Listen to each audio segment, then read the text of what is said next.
Assalomu alaykum qadrli obunachilar. Navbatdagi dastlabki xizmatimiz Namangan viloyati Uychi tumaniga Xo'jobod MFIga olib kelib ishlatib berdik. 50 ga 120 ligini shunaqangi uyni komfort darajada chotki qilib, shu parovoy отопление esdan chiqib qolgan aka-ukalar uchun mana shu radiator beshigimiz asqotadi. Juda ham chiroyli holatda komfort rejimda isitib beradi.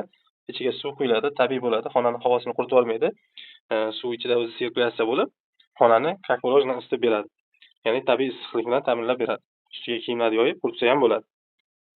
O'zbekistonning barcha hududlariga dastlabki xizmatlarimiz bor. Bu yerga hozir 50 ga 120 lik spalniga to'rga-to'g'ri xona uchun olib kelib ishlatib berdik. O'z zalga olib kirib hozir tekshirib berdik. Juda ham chiroyli holatda. Xolajon, ko'rib oldingizmi? Yaxshi holatdami? Ishlashdami? Yaxshi. Yoqdimi? Birpasda turgan, ha. 5 minut bo'lgan yo'q, mana isishni boshladi. Xudo xolasa, ekrandagi telefon nomerlariga aloqaga chiqib ko'rasizlar. Kunlik tok rasxodlari 10 ming so'mdan 12 ming so'mgacha, ya'ni kechki soat 6 dan ertalabki soat 8 gacha 14 soat davomida shunday tok rasxod qiladi. O'zi o'chib yonishining hisobiga. Ya'ni 60 gradusga qo'yib qo'ysangiz 60 ga chiqqanda o'chadi, 59-58 ga tushganda yonadi. Bir xil haroratda ushaveradi xonada.